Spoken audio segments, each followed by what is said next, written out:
this weekend. What are some things that you're going to be trying to work on with the team this week going into that? You want my... Some things you want to work on for the team. Don't go down 2 goals. How about that? I'm gonna be serious. We're gonna work on our defending. We're gonna work on our defending to make sure we don't give away something, make New York earn it, and Red Bull earn it. So that's number 1. And number 2, just let them enjoy a opening day in front of a big crowd and a good celebration. I want them to feel that this is a big event, that I want them to feel that it's kind of a reward for all last year, and then there's a game to play. So I need their mentality to be right, just about, making sure they don't get swept away in the occasion, that they actually remember that there's a game going on. How difficult is it to balance that? Well, I mean, it's easy for me because I can say the words. It's harder for them to, go and, actually apply what we say or what they feel. I mean, it's a veteran group, and they're all good pros. And once the game starts kicking in, you see what happens to the group. They raise the level of their game, but we need to actually, right as the referee blows a whistle, they have to have that same, sort of mindset. So we'll do the messaging and train and make sure there's competitive days, and we'll go from there. The game is going to be on the anniversary of that opener in 2009 and against the same opponent. Do you have any stories or memories that stand out from that very first game in 2009? Ari, there's a lot of them. I mean, Montero's first goal, I think Sebastian almost was offsides on that goal, right? Wasn't he the one that kind of came in there late? Zach Scott started that game. So you had Seba, Zach, you had Sananayasi, you had a bunch of guys out there. Keller in goal. That was a big deal to bring the hometown guy home. Ozzy was a USL guy, and he played tremendous. Their celebration in that far corner, I know they're doing rowing the boat, that's whatever they were doing back then. I mean, there's a lot of good memories there. How about this? The Seattle fans, born and raised around here, when we walked out, and the fans were just going nuts, and they were cheering. For a guy like me, that was impressive. It's a lot of good memories.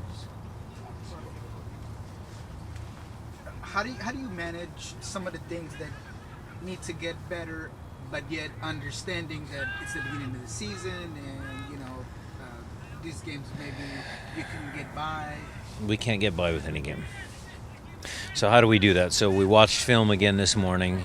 We make corrections. We train. We believe in the way we train. We believe in the process that we do. Gonzo's been a big help. I mean, he drives the level of training up if they're slacking off, so it's not always just me. Jimmy Traore is a Champions League guy. When Jimmy speaks, they listen. So we're trying to keep it competitive. We're trying to drive them without killing them physically, because they had a short rest in the off season. So just working on specific moments. This is a Red Bulls team that hasn't lost since July 3rd of last year in MLS play, 18 consecutive games unbeaten. How do you sort of head into a game against a really talented team with the likes of Kleshin and Bradley Wright-Phillips trying to break that streak and try and get first win of the season at home? That's an impressive stat. It's pretty good. Nice work, Krasno. I would plan for them as we do for any game in the MLS, because there's a lot of parity in the league. So Red Bull have gotten off to a great start this year. They were a little different team without, their captain getting moved on to Chicago. So they're a little bit different look. But every team in our league is, on any given day, capable of beating the other. And we take that into consideration. We look at the tactics that they like to employ, their high press, and, he's very good at his set pieces. He's got a lot of tricks up his sleeve, set piece-wise, so we'll be ready for him. And Bradley Wright-Phillips, one of the league's most consistent strikers for the last couple of years. Great matchup against Roman Torres and Chad Marshall. What do you make of him being their target striker against your two guys in the center back? Well, it's always fun watching Roman beat up on a couple of guys. That's always fun. And Chad, does his thing. So it'll be a good matchup between two good teams. I think our team's a very good team, and certainly Red Bull's a good team. So it should be good. Saw Henry Wingo come on and have a bit of a spark for that late goal last weekend. What do you make of his short appearances so far? Good. He's been effective. I got a lot of belief in the kid, faith in the kid. He'll be good. You think he'll continue to play that same sort of role? For the time being, yeah. He's fast, he's young, he's hungry.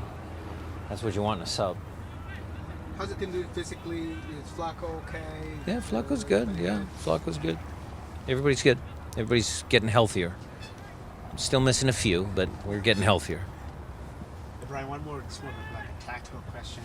With Sasha Kljestan, the way he plays those balls inside, how do you defend that? And let me rephrase that. How is it important for defenders to keep an eye on their man and the ball, the way that he plays the ball inside the box? Well, Sasha is a good assist guy, good setup guy. He also plays in between the lines. We played against a guy just last game, Piatti, who's similar, and he likes to sneak in between the lines off the left. Plays guys. Every team almost in our league has that guy that likes to play in between the lines, get it, turn, face up, play balls in. So it'll be a work in progress. Sasha's a great player, and we'll have to just get Ozzy and Christian and the back four ready. On that same note, Roman had that first goal in which he kind of got the ball came right behind him. He got beat on the run.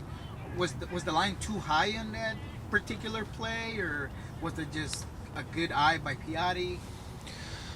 Sometimes you give credit to the other team. There certainly were some things that I think as a team, it wasn't just Roman out there, and it wasn't just Roman getting beat. There were some plays that happened higher up the field where we could have done a better job, including awareness of the space in behind us. So I'm not labeling everything on Roman, would never do that, or Steph, but they accept when Steph makes a mistake, it usually ends up poorly. If a center back makes a mistake, sometimes it ends up poorly. But that's not to say their teammates shouldn't have helped them higher up the field, which in this case I think they should have. So is it fair to say, in terms of the team defense, it's critical that the midfielders and the back line are in good communication? And the forwards. And the forwards. It's a team game. I expect Clint and Jordan to defend as well.